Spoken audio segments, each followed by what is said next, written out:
Welcome to TOCHI Stories. Please don't forget to like, subscribe, and turn on post notification because it will mean the whole world to me. Now let's get right into the story. Brace yourself. The early morning sun painted the small town in soft gold as Anita stood breathless, gripping the edge of the wooden table in the small living room. Her hands trembled as her eyes scanned the words in the email that had just popped up on her old, cracked phone screen. Her heart pounded wildly against her ribs. Congratulations, the email began. You have been awarded the National Scholars Initiative Grant, fully covering your tuition, accommodation, and living expenses for your 4-year study at Zenith University. For a few seconds, the world stood still. Her lips quivered, and hot tears blurred her vision. Not the tears of sorrow she was accustomed to, but of overwhelming joy. All the sleepless nights of studying by candlelight after finishing endless chores, the sacrifices, the hunger, the pain, all of it had finally borne fruit. She screamed with joy, running out into the dusty compound barefoot, shouting, "I made it! I made it!" Neighbors poked their heads out of their houses, watching her leap with joy like someone possessed. A few smiled. Others mumbled with jealousy. Her stepmother, Mama Juliet, and stepsister, Juliet, rushed out of the house, pretending to be concerned. "What is it? Why are you shouting like a mad person?" Mama Juliet barked, "Froning." Juliet stood behind her mother, folding her hands under her large, brightly colored satin robe, her eyes narrowing suspiciously. Anita, breathing heavily, held her phone up for them to see. "I got the scholarship. Mama." "Juliet, I did it. I got it. I'm going to Zenith University, fully sponsored." Her voice cracked from the weight of the emotions choking her. For a brief second, both mother and daughter froze. Their faces twitched before they quickly masked their envy with fake smiles. "Ehen. Wow. Congratulations, oh." Mama Juliet forced a grin, patting Anita's back like she was proud. Juliet clapped slowly, her eyes scanning the screen, already plotting. By noon, the whole neighborhood knew. Neighbors congratulated her, some sincerely, others with hidden scorn. "Smart girl," old Mama Ngozi beamed, hugging her tightly. "You've made your late mother proud." But inside the house, behind closed doors, another meeting was happening. Mama Juliet paced the floor like a lioness whose cub was threatened, biting her nails. "This girl wants to escape us," she hissed. "She wants to leave and become better than my own daughter? Never." Juliet crossed her legs, scrolling her phone, then looked up. "Mama, if this girl leaves this house, it's over. She'll forget us. People will call me the one that failed. We cannot allow it." Their eyes locked in silent agreement. A wicked grin slowly curved Mama Juliet's lips as she whispered, "Don't worry, my daughter. I know exactly what to do." The celebration outside was loud, but inside the house, darkness was quietly plotting. Long before the cruel days of Mama Juliet and Juliet, Anita's world was filled with warmth, laughter, and the gentle hands of her mother, Mama Igioma. Life was far from rich, but their little one-room apartment was filled with something more valuable than money: love. Mama Igioma was a graceful, soft-spoken woman whose smiles could melt the hardest heart. Every morning before sunrise, Anita would watch her mother kneel in front of the wooden stove, preparing breakfast, humming softly while wrapping her hair in an old headscarf. "My daughter," she often said while combing Anita's hair, "never let the harshness of this world change your kind heart. Life may not be fair, but you must always be good." They would sit together in the evenings under the mango tree, eating roasted corn and laughing about silly things. To Anita, her mother was her hero, her best friend, her entire world. But life, with its cruel sense of humor, snatched happiness when it was sweetest. Mama Igioma fell ill, first a cough, then fatigue that refused to go away. What started as simple fevers soon grew into something more sinister. Day after day, Anita watched her strong, lively mother waste away. Her radiant face shrunk, her bones became visible beneath her skin, and her once lively eyes dulled with pain. Hospitals were expensive. Medicines barely worked. Her father, desperate and confused, spent every kobo he had, but the sickness clung to her like a curse. Anita was barely 10 years old when she sat beside her mother's weak body, holding her frail hand as her breathing grew shallow. "Anita," her mother whispered with cracked lips, "be strong. You are destined for more than this suffering. Don't let anyone dim your light." Those were her last words. Her hand fell cold. Her eyes closed. Silence. Anita screamed so loud the entire compound gathered. Her father collapsed beside the body, hitting his chest and crying like a child. From that day forward, everything changed. The laughter in their home disappeared. The warmth was replaced with cold emptiness. Anita, now motherless, clung to memories like lifelines. Every night, she held onto her mother's old wrapper, the one that still smelled faintly of her perfume, and cried herself to sleep. The vibrant girl who once danced under the rain with her mother now stared at the ceiling every night, wondering why life had to be so cruel. But deep inside her tiny heart, her mother's final words became a seed. "Don't let anyone dim your light." She didn't yet know how that seed would be tested beyond imagination. Less than a year after Mama Igioma's burial, Anita's father, in his loneliness and confusion, remarried. Her name was Mama Juliet. On the surface, she was everything a grieving man needed: charming, soft-spoken, and respectful. She came with her daughter, Juliet, a girl just 1 year older than Anita, dressed in flashy clothes with long artificial nails, and a phone always glued to her hand. At first, Anita hoped they would be the family she desperately needed. Mama Juliet would smile sweetly, cooking extra food, hugging Anita in front of the neighbors, and whispering, "Don't worry, I'll take care of you like my own." Juliet, too, would act friendly, braiding Anita's hair while gossiping about schoolboys. For a brief moment, Anita allowed herself to believe that maybe, just maybe, life was giving her another chance at happiness.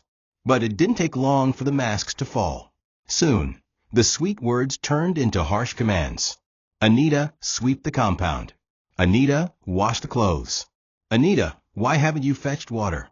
Juliet transformed from a fake friend to a ruthless bully, laughing loudly whenever Anita made mistakes. In public, they pretended to be a happy blended family, but behind closed doors, the walls of the house echoed with Anita's cries and scoldings. Her father, worn out from grief and work, was too weak to intervene fully. Whenever he tried to defend Anita, Mama Juliet would twist her face in fake sadness, sniffing and saying, "This girl doesn't respect me. She's stubborn, she talks back. I'm trying my best, but she won't let me." Her father, exhausted and confused, would only sigh, rub his temples, and beg Anita to behave, never fully realizing the extent of the torture his daughter was enduring. As the months turned to years, the house that once felt like a sanctuary became a prison. Anita was reduced to a servant. Every day before dawn, she fetched water, cooked, cleaned, and even ran Mama Juliet's shop after school. Juliet, meanwhile, lived like a queen, pampered, lazy, and entitled. Worse, they spread lies at school, making her classmates avoid her. "She's a thief. Her mother was a witch. Stay away from her," they whispered. Anita's friends disappeared one after another. Teachers turned cold, neighbors turned blind, and Anita was left drowning in a sea of loneliness. Her only refuge became her books, and the faint memory of her mother's voice whispering, "Don't let anyone dim your light." But even that light was beginning to flicker. The weight of Anita's life became unbearable. Every morning, while Juliet snored under the comfort of soft bedsheets, Anita woke before the sun. Her feet hit the cold cement floor as she hurried to fetch water from the distant community well. Balancing 3 jerrycans on her frail body, she rushed back to sweep the compound, clean the house, and prepare breakfast. Her hands were always rough, her back always aching, but complaining was not an option. Mama Juliet's voice would pierce the morning air like thunder if she dared to rest. "Lazy girl. You want to be like your useless mother who left this world early. Oya, move. Cook, wash, scrub, before I show you pepper." Anita's only respite was the few hours she spent in school, but even there, peace was a stranger. At school, her stepsister Juliet ensured her misery didn't end at home. Juliet spread malicious lies, whispering into the ears of classmates that Anita stole from teachers, flirted with men for money, and was cursed because of her late mother. Slowly, friends began to drift away. Teachers once fond of Anita became distant, eyeing her with suspicion.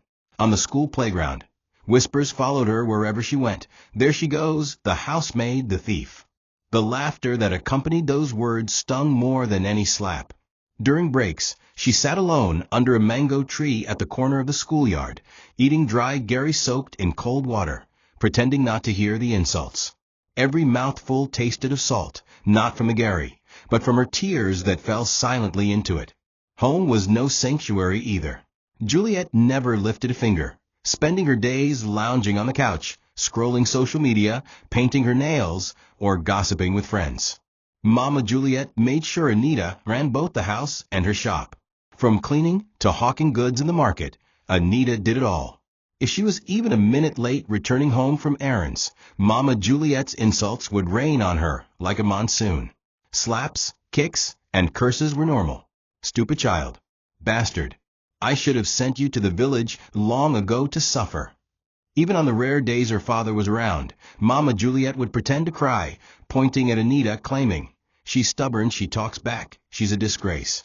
And her father, weak and frail, would simply sigh and mutter, "Anita, please just obey her. I don't have strength for this." Anita swallowed her pain, buried her anger, and kept going. Because what choice did she have? Her father's health grew worse by the day. Once a strong, hard-working man who used to lift Anita onto his shoulders and run around the compound, he was now reduced to a shadow of himself. His skin grew pale, his voice trembled, and his legs weakened. Bedridden for weeks at a time, he relied on Anita to bring him water, cook his food, and clean his room. Despite his weakness, whenever Anita entered his room, a faint smile would appear on his lips. "My daughter, come close," he'd whisper, holding her hand with trembling fingers. He would stroke her hair gently and murmur, "I'm proud of you, you're stronger than I ever was." But as much as he loved her, he was too weak to shield her from the storm called Mama Juliet. Mama Juliet weaponized his weakness, often storming into the sick room with fake tears. "This girl doesn't listen to me. She's rude. She argues. She's trying to ruin this family," she'd scream while Juliet stood behind, nodding in false sadness. Anita would stand there, hands folded, lips trembling, unable to defend herself. Her father, thin and exhausted, would sigh, hold his chest in pain, and say, "Anita, please, just listen to her. Don't argue, don't fight. I don't have the strength anymore." Sometimes he would cough so hard he couldn't speak. In those moments, Anita wanted to scream. Scream at the injustice. Scream at the fact that the only person who ever loved her was slipping away, while the people destroying her life walked freely in the same house. There were nights Anita would creep quietly into her father's room after the rest of the house had fallen asleep. She would sit by his bed, holding his frail hand as he told her stories from when her mother was alive. "Your mother, she was an angel," he whispered, his eyes moist with regret. "She didn't deserve to go so soon. I promised her I'd take care of you," but his voice would trail off as he coughed, struggling to breathe. Anita would squeeze his hand tighter. "It's okay, Papa. I'm fine," she'd lie, blinking back her tears. In those moments, they were just father and daughter again, united in grief, in love, and in helplessness. But deep inside, Anita knew something horrible was coming. Something permanent. Something she couldn't stop. The morning her world shattered started like any other. Anita had just finished washing a mountain of clothes when she heard Juliet scream from inside. "Mama, Mama, come quick." Without thinking, Anita sprinted into her father's room. Her father lay on the bed, gasping for air, his hand clutching his chest. His sunken eyes frantically searched the room until they landed on Anita.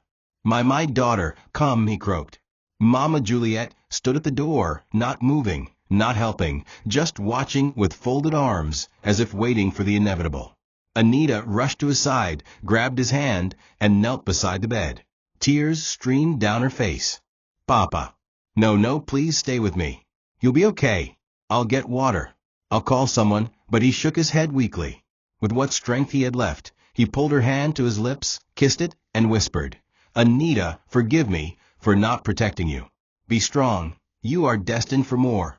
Don't let them break you." His breathing grew shallow, slower, then stopped. His eyes glazed over, staring into nothingness. A cold, suffocating silence filled the room. "No. No. Papa. Wake up. Please wake up." Anita screamed, shaking his lifeless body. Her cries echoed through the walls, but Mama Juliet didn't move. She stood there, hands folded, watching with an expressionless face. Juliet peeped from behind the door, her face showing more curiosity than sorrow. The only person who ever truly loved Anita was gone. As the neighbors gathered, Mama Juliet suddenly transformed. She burst into dramatic, loud wails, throwing herself on the ground, screaming, "Chai! My husband, oh! My husband! Who will take care of me now?" The crowd believed her. They consoled her, ignoring the girl who sat quietly by the bedside, holding her father's cold hand, her face drained of life, her cries silent now. Inside, Mama Juliet was smiling. She knew the will left behind named her as the caretaker of everything, his lands, his house, the shop, and the little savings in the bank. Anita, still a minor, was written in as a dependent, but Mama Juliet planned never to give her a dime. That day, as the sun set behind the hills, it wasn't just a man who was buried. It was Anita's last thread of protection, her last piece of light. What was left was only her mother's whispered words in her heart. "Don't let anyone dim your light." The days following the funeral were some of the darkest Anita had ever experienced. The house, once filled with her father's protective presence, no matter how frail it had become, now felt like a graveyard of hope. Mama Juliet wasted no time in transforming into her true self. Her face no longer carried the pretense of kindness or sympathy. She strutted around the house like a queen who had finally claimed her throne. With crocodile tears still fresh on her face from the funeral, she gathered the neighbors under the guise of reading the will, presenting herself as the grieving widow. "My husband entrusted everything to me," she announced, dramatically waving the papers. "As the only capable adult, I will manage his properties, his shop, and this house until this stubborn girl grows up. For now, she doesn't need anything, not yet," she added, side-eyeing Anita, whose heart shattered further with every word. Anita stood at the corner, watching the performance unfold, her fists clenched, her nails digging into her palms until they almost broke skin, but she said nothing. Her father's signature was indeed on the papers. He had named Mama Juliet as the caretaker, trusting her to act like a mother, the same woman who had made her life a nightmare. "Even your father knew you're still a child," Mama Juliet sneered after the neighbors had left. "You have no right to anything here. Not the shop, not the money, not even this house. You should be thanking me for not sending you to the village." Anita wanted to scream, but the words caught in her throat. She had nothing, no voice, no power, and no one left to defend her. All she had were memories, memories of her father's weak smile and her mother's whispered blessings. But what stung more than losing her inheritance was how Mama Juliet weaponized the community's ignorance against her. To the public, Mama Juliet was the grieving widow, the hard-working woman left behind with a troublesome stepdaughter. Inside, however, her cruelty worsened. From the moment Anita opened her eyes each morning until she collapsed at night, there was no rest.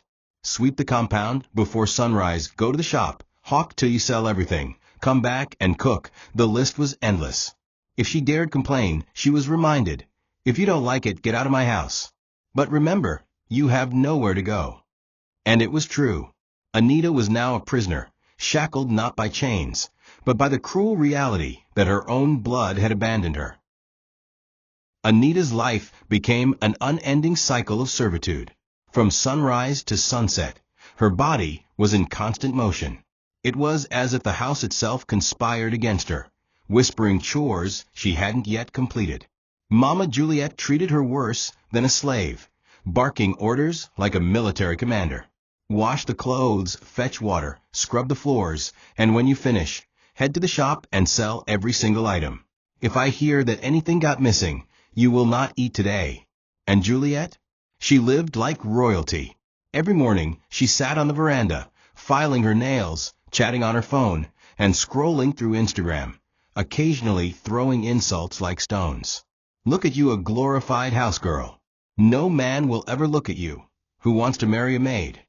Her laughter would echo through the compound, slicing through Anita's soul like broken glass. Anita wasn't allowed to attend school regularly anymore. Mama Juliet made it clear, if there's work to do, forget that school nonsense. Education is not for stubborn girls like you. Sometimes Anita would sneak into school late, her uniform wrinkled, her hair unkempt, and her hands smelling of palm oil from the shop. Teachers stopped seeing her as a student and started seeing her as a nuisance. Some would mock her openly. Why come late again, Anita? Go home if you don't want to learn. Classmates who once sat with her moved their chairs away. The humiliation was constant, suffocating, and merciless.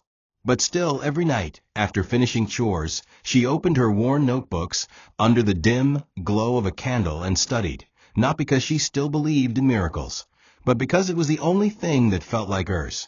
Despite everything, Anita's heart refused to turn bitter. Somehow, in the middle of her storm, she remained gentle. When old Mama Nkechi from across the street fell and broke her leg, it was Anita who fetched herbs for her. When Chitty, the orphan boy next door, was mocked for not having sandals, it was Anita who quietly gave him hers and walked barefoot to the shop. The same neighbors who mocked her were often the beneficiaries of her small acts of kindness, yet they never stood up for her. Some whispered, "That girl, she's too soft. Her kindness will kill her one day." But what they didn't know was that Anita wasn't kind because life was good.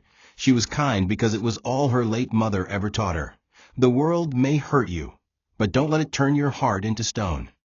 No matter how cruel the days became, Anita never allowed herself to become like them, bitter, spiteful, or wicked. She held onto her mother's voice in her head like an anchor in a storm. Every time Juliet laughed in her face, every time Mama Juliet cursed her and called her names, Anita repeated her mother's words silently. Don't let them dim your light. It became her shield. It became her sword. There were moments, dark moments, when the pain grew too heavy, and she wondered what life would be like if she simply disappeared. But then she would remember the smiles of the people she had helped, the old woman, the barefoot child, and somehow that kept her breathing. Her kindness confused even Mama Juliet sometimes. One evening, Mama Juliet's shop caught fire because Juliet had left a gas stove on. Anita, despite how exhausted she was, ran barefoot to fetch water, screaming for help. Neighbors watched in shock as Anita threw bucket after bucket of water, burning her hands in the process, until the fire was put out. Mama Juliet stared at her, confused. You saved my shop," she mumbled, unable to understand how someone she had treated like dirt could still care. But instead of gratitude, her confusion quickly twisted back into cruelty. "Don't think this means anything," she spat. "If the shop had burned, I would have blamed you anyway." But what Mama Juliet and Juliet didn't understand was that kindness wasn't weakness. It was Anita's rebellion. In a world determined to crush her, her refusal to become like them was her victory, even when it didn't feel like one. At night, while others slept, Anita stared at the cracked ceiling and whispered to the shadows, "I don't know how, Mama. I don't know when, Papa, but one day, I will leave this place, and I will show them.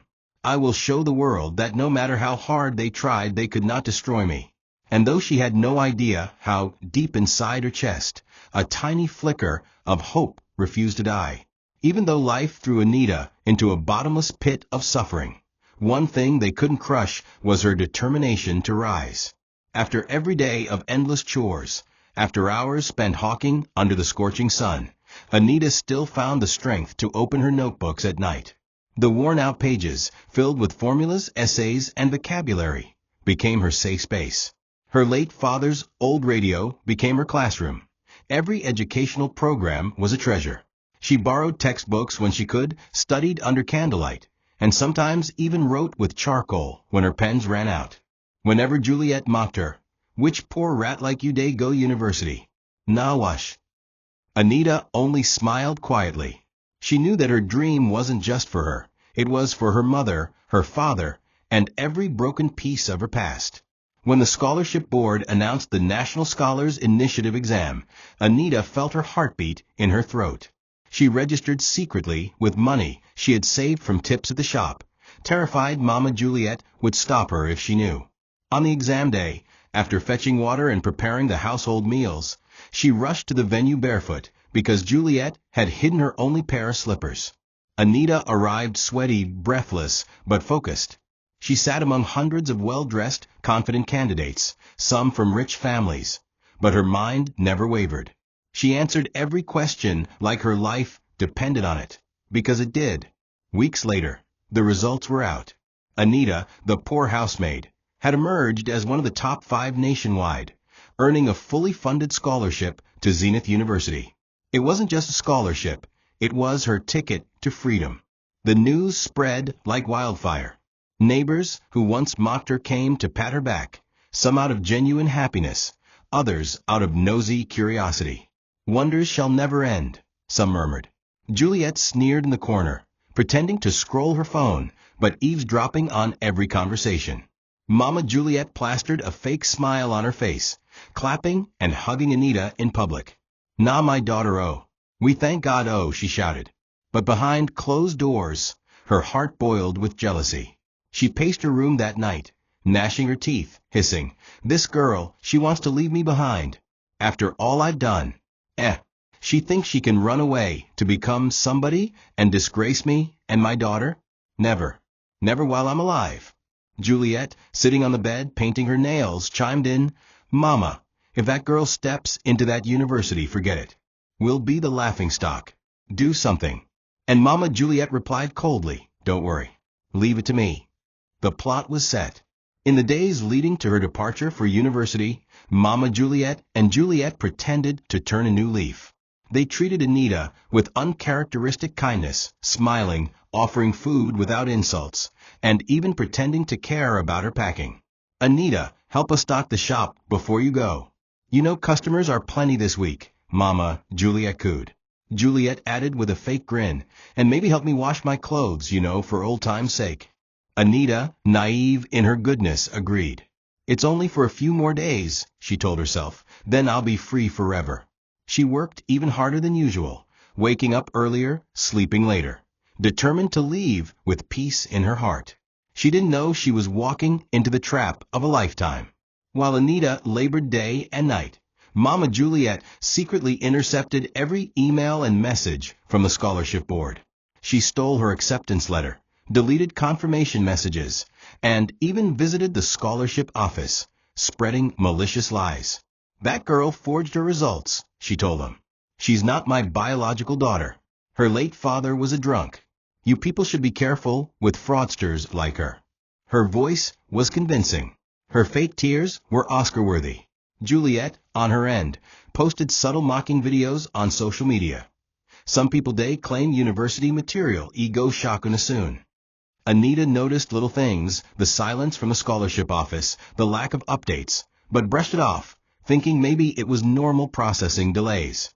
Meanwhile, her enemies sat under the same roof, quietly destroying everything she had worked for. Days later, the truth exploded like a bomb. Mama Juliet walked into the house that evening, holding a letter, waving it like a trophy. "Look, oh," she shouted, gathering neighbors. "Fraud has been exposed, oh. They have withdrawn the scholarship from Anita because she forged her documents." Can you imagine?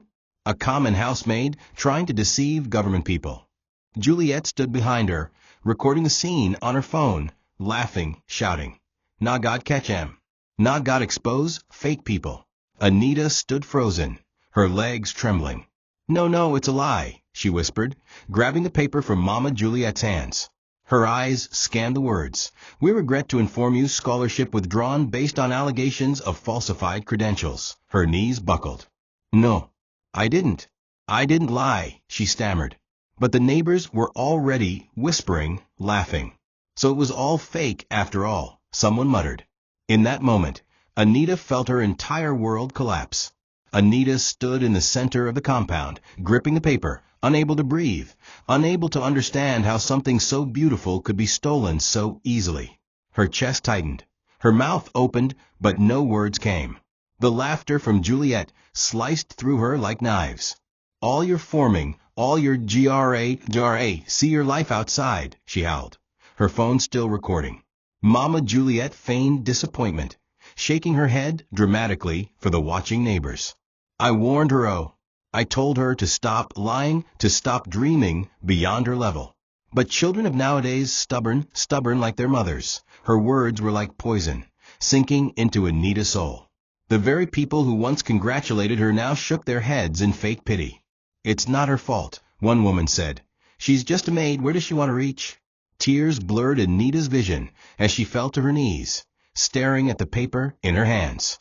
Her fingers trembled, her lips quivered, but no sound escaped her mouth. She wanted to scream, to fight, to tell everyone the truth, that she earned it, that she worked for it, that she had sacrificed everything for it.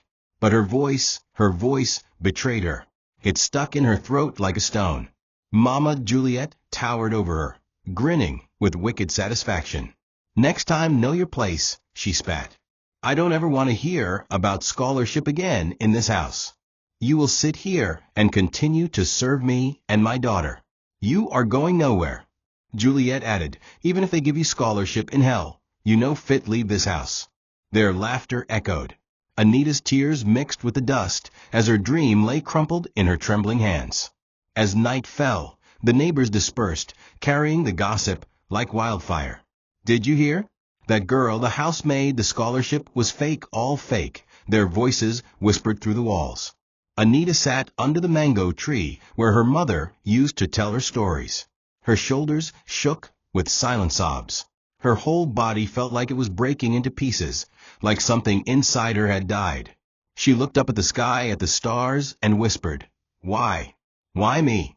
What did I ever do to deserve this? But the sky remained silent. Only the wind answered, blowing softly, as if it too wept for her. And in that moment, Anita realized something heartbreaking. No one was coming to save her. No one. If she would ever rise from this, it would have to be her, and her alone. The morning after the betrayal, Anita couldn't bring herself to move from under the mango tree, where she had cried herself to sleep. Her body ached from the cold, hard ground. But the physical pain was nothing compared to the emptiness consuming her chest. She sat there, staring blankly ahead, as neighbors passed by pretending not to see her. Some whispered behind their hands, see her, the fake scholarship girl. Others shook their heads and kept walking. The once shy but hopeful girl who dreamt of changing her life now sat hollow, like someone whose soul had been ripped out. Her hands trembled as she clutched the only thing left, her mother's old faded wrapper, wrapping it tightly around herself, as if hoping it would shield her from the cruelty of the world. Inside the house, life carried on as usual for Mama Juliet and Juliet. They laughed loudly, played music, and scrolled their phones, gossiping about the very scandal they created. Juliet posted videos online mocking Anita. Lesson of the day, know your level. No be everybody fit go university.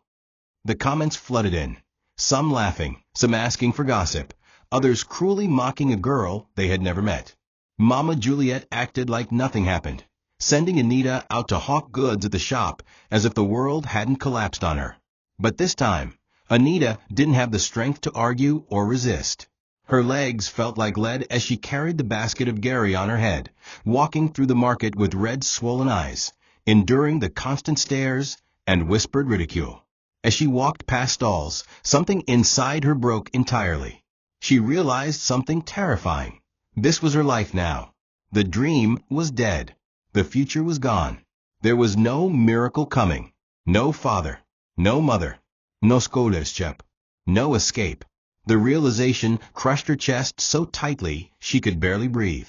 Her vision blurred not just from tears, but from dizziness, hunger, and sheer emotional exhaustion. The voices of the market women faded into the background, replaced by the deafening sound of her own heartbeat pounding in her ears. She stumbled, her feet giving way beneath her. The basket tumbled, spilling Gary all over the ground. People gasped. Some laughed. Ihia, even hawking she can't do well, someone sneered. But Anita didn't care anymore. She simply curled into herself on the dusty floor, hugging her knees, whispering to no one in particular. Why does life hate me so much? What did I do wrong? It was late in the afternoon when the skies suddenly darkened, rumbling with the threat of rain. Anita, now soaked in both dust and humiliation, dragged herself to the roadside, hugging her basket of spilled Gary. She sat under a tiny shed, too weak to care that her clothes were drenched, her hair plastered to her face. Her mind was numb, her eyes vacant, as though her spirit had checked out of her body. She barely noticed the cars zooming past, nor the people running for shelter as fat raindrops began to fall. But then, through the heavy curtain of rain, something caught her attention, a faint sound of someone calling for help. It was weak, desperate, almost swallowed by the thunder. She blinked, looking around, then spotted a frail old woman collapsed by the roadside. For a brief moment, Anita hesitated. Her body screamed in exhaustion, her heart was shattered, and everything inside her whispered, "Let someone else handle it. You've suffered enough." But then another voice echoed, her mother's voice. No matter how dark the world gets, don't let it dim your light. Without thinking further, Anita scrambled to her feet and rushed to the old woman. The woman was shivering, coughing, clearly too weak to move. Her wrapper was soaked, her sandals broken. Anita immediately pulled off her own wrapper, wrapping it around the woman, shielding her from the rain. "Mama, Mama, are you okay? Please, please stay with me," she whispered, her hands trembling as she tried to steady the woman's breathing. With no money left, her sales ruined by the spill, Anita did the only thing she could. She ran to the nearest kiosk, grabbed a bottle of water and bread, and begged the owner, "Please, I'll pay you tomorrow. Please, someone needs help." The woman at the kiosk, moved by the desperation in her voice, nodded. Anita hurried back, fed the old woman small pieces of bread, and made her sip the water slowly. The rain poured heavier, but Anita stayed by her side, refusing to leave. She flagged down several taxis, but none stopped, until one black SUV pulled over. The driver stepped out, a sharply dressed man with a Bluetooth earpiece. His eyes widened when he saw the scene. "Madam Mama, what happened?" he shouted. Anita explained breathlessly. The driver immediately made a call. "Sir, yes sir, we found her. She collapsed on the roadside." Anita blinked in confusion. Who was he calling? Moments later, the back door opened and a tall, commanding man in a suit stepped out. His sharp eyes scanned the scene, then softened when they landed on the old woman. "Mama," he gasped, rushing over. "Mama, what happened?" Before Anita could process what was happening, the man knelt beside the old woman, checking her breathing, then turned to the driver. "Call the doctor. Now." His voice was authoritative, urgent. As the driver obeyed, the man turned his eyes back to Anita, eyes that were sharp but surprisingly kind. "Young lady, who are you? How long have you been with her?" Anita stammered, I saw her collapse. I couldn't leave her." Her voice trembled, soaked in both the cold and the weight of everything that had just happened. The man stared at her for a moment longer, then something softened in his gaze. "You did this? You stayed with her in this rain?" he asked, almost like he couldn't believe it. Anita simply nodded, shivering. Without another word, he stood and opened the car door. "Get in, both of you." The driver helped the old woman in first, then Anita, who sat awkwardly, her wet clothes soaking into the leather seats. The drive was silent except for the old woman's weak breathing. When they reached a massive gated mansion Anita had only ever seen in movies, her jaw dropped. The gates swung open automatically, revealing a sprawling compound with flower beds, marble driveways, and cars worth more than Mama Juliet's entire shop. The moment the car stopped, nurses in white uniforms rushed out, taking the old woman inside. The man signaled for Anita to follow. She hesitated, wiping her wet hands on her faded dress, scared of dirtying the pristine floor. "It's okay," he said quietly. "Colme." Inside the house was a palace, chandeliers, marble floors, artwork, a world completely opposite of her reality. As the doctors tended to the old woman, the man sat Anita down and handed her a towel. "You saved my mother's life," he said softly. I don't know who you are or what your story is, but from today, your life is about to change. Anita blinked, stunned, unable to comprehend what was happening. I didn't do anything. I was just, I just, I couldn't leave her there, she stammered. The man leaned forward, resting his elbows on his knees. People walk past beggars every day. People ignore those who collapse on the streets. But you, a stranger, chose kindness when you had nothing. That speaks volumes about who you are. He pulled out his phone, tapped a few buttons, and a moment later, a staff walked in with a file. What's your full name? He asked. Anita swallowed. Anita Obi. The man smiled, a rare, genuine smile. Well, Anita Obi, you don't know it yet, but your life will never be the same again. The morning sun rose differently that day. It didn't rise over the same broken girl the world once knew. Inside Chief Obina's mansion, Anita sat in disbelief, struggling to process the sudden turn her life had taken. Chief Obina was not just wealthy. He was one of the top 5 billionaires in the country, owning chains of companies, real estate, and international businesses. His mother, the frail old woman Anita had saved, was his backbone, his most treasured person. After the doctors confirmed that Mama Obina was stable, Chief Obina walked back to Anita with a look of determination. I don't believe in coincidence, he said firmly. God planted you there for a reason. Today, that seed you planted is about to become a forest. Without waiting for her confusion to settle, he called in his personal assistant and ordered, get her everything she needs.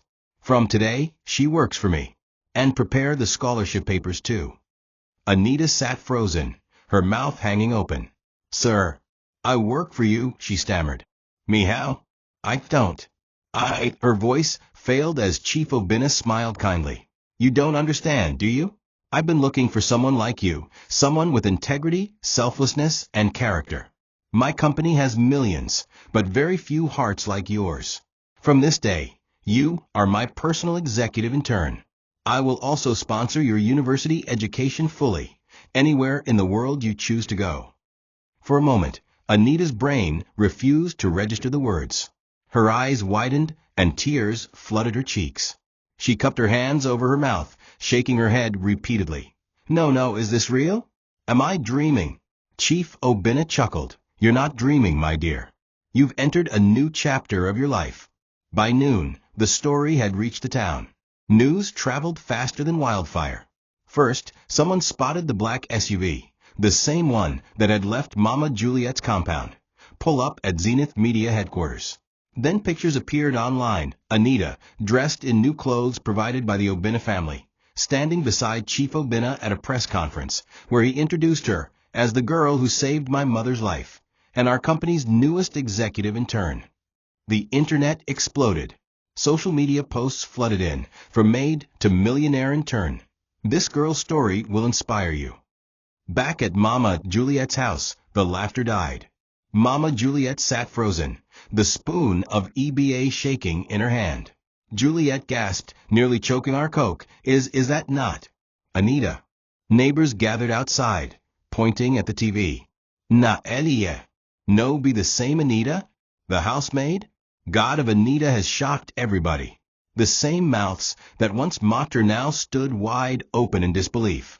Panic began to spread in Mama Juliet's house like wildfire. Juliet paced back and forth, biting her nails, refreshing her phone over and over, hoping the video was fake. Mama, tell me this isn't real.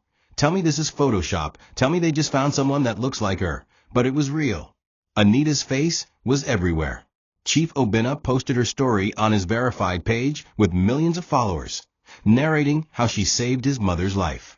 There are angels walking among us, disguised in pain, he wrote. Today, one of them walked into my family and changed our lives.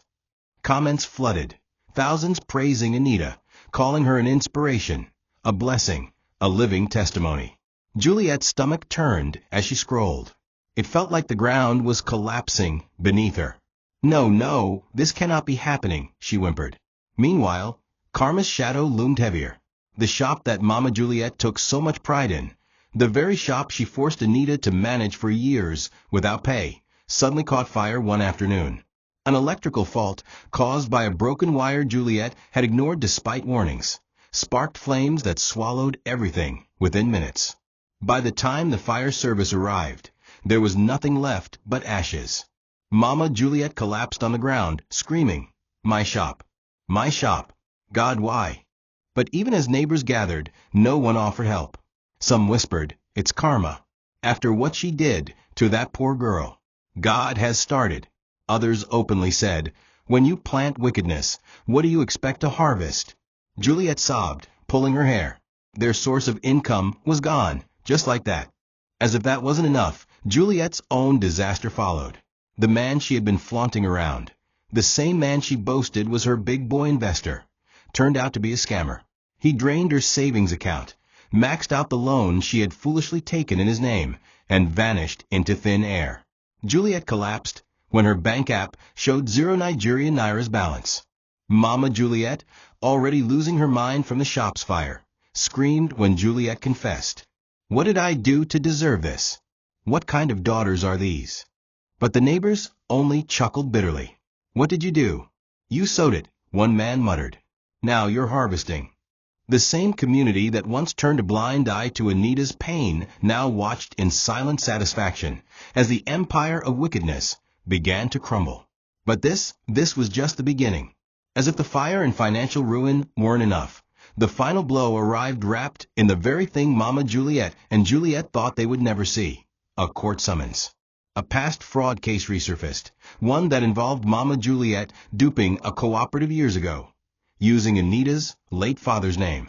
For years, it had been buried, covered up with bribes and lies. But now, with Anita's name suddenly appearing in the national spotlight, old records were pulled. The cooperative filed charges, demanding repayment and damages. Court bailiffs showed up at Mama Juliet's house, handing her the papers. Juliet, now pale and hollow-eyed, screamed, "Mama, we're finished." But Mama Juliet was too numb to respond.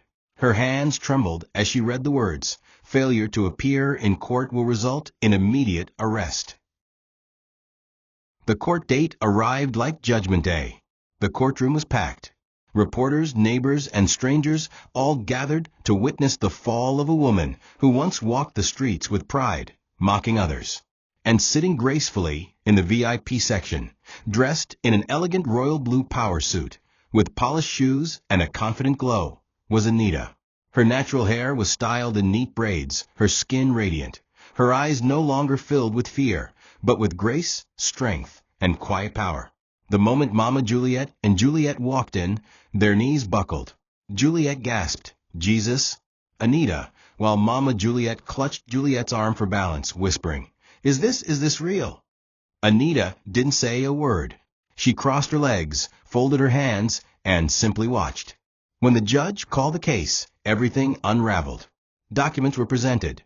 The fake loan documents, the fraudulent claims against Anita's father's name, and statements from neighbors who testified about how Anita had been treated for years. The courtroom was filled with gasps, murmurs, and occasional whispers of "God is alive" as the judge pounded the gavel declaring, "This court finds the defendants guilty." Mama Juliet collapsed onto the floor, wailing. Juliet burst into tears, sobbing uncontrollably, "Please, please, forgive us." But Anita simply stood, walked to the front when the judge asked if she had anything to say, took a deep breath, and with a calm voice said, "I was broken, but not destroyed. You stole my scholarship, but you could never steal my destiny." And with that, she walked out of the courtroom, her head held high, as the crowd erupted in applause. The courtroom slowly emptied, but the echoes of gasps, murmurs, and whispered prayers still lingered like heavy clouds. Anita stood outside the court premises, staring into the open sky, her arms folded. Her chest rose and fell in deep breaths as memories flooded her mind. The years of being mocked, starved, beaten, and humiliated under Mama Juliet's roof. She remembered crying under the mango tree, wishing death would take her. She remembered watching her scholarship slip through her fingers because of the very people who were supposed to protect her. And yet here she stood, not as a victim, not as a beggar, but as a woman reborn from the ashes of her pain. The question that now weighed heavy wasn't whether she had won. It was what to do with her victory. Would she crush them the way they crushed her? Or would she choose a path her mother once taught, a path that seemed so impossible, Grace? Inside the courtroom, chaos still unfolded. Mama Juliet knelt on the floor, wailing like someone whose soul had been ripped from her. Her wrapper was half undone, her hair scattered, her voice hoarse as she cried, "Anita, please. I beg you. I know I wronged you. I wronged you badly, but please don't let them take us to prison. We're finished, we're sorry, we're sorry." Juliet sat on a bench, her face buried in her palms, shaking violently. Her makeup was smudged, her nails broken, her phone, once her favorite weapon for online bullying, lay smashed on the floor. For the first time in their lives, they understood what it meant to be powerless. But as they raised their tear-stained faces toward Anita when she walked back into the courtroom, what they saw wasn't what they expected. There was no malice in her eyes, no hatred, no evil smirk. Instead, there was something more frightening, calm. Anita stood before the judge when asked if she wanted the court to press full charges, charges that could send Mama Juliet and Juliet to prison for up to 10 years, plus asset seizures and heavy fines. The entire courtroom held its breath. Anita inhaled deeply, her voice shaking but steady. "My lord, I was broken, humiliated, stripped of everything I ever worked for. They stole my scholarship, they tried to bury me. But I stand here today as proof that no one can steal what God has destined for someone. I could ask for their punishment, but I won't." Gasps filled the room. Even the judge's eyebrows lifted. "Let the law do what it must, but I release them from my heart. I am free. They no longer have power over me." Turning to Mama Juliet and Juliet, she said calmly, "I forgive you. But understand this, I may forgive you. But life will still teach you what you refuse to learn." The room erupted in applause. Some wept. Even the judge cleared his throat and muttered, This is what true victory looks like." The days following the trial felt like walking in a dream Anita never wanted to wake from. The entire community was in disbelief. The same people who once whispered, "She's just a housemaid, she'll never be anything," now crossed the street just to greet her, bowing their heads respectfully. Her face was on television stations, magazines, and blogs nationwide. Chief Obina personally arranged her relocation to the city, where she was given a fully furnished apartment in a gated estate, a brand new car, and an official job title, Executive Intern at Obina Group Holdings, with a full university sponsorship, both locally or internationally.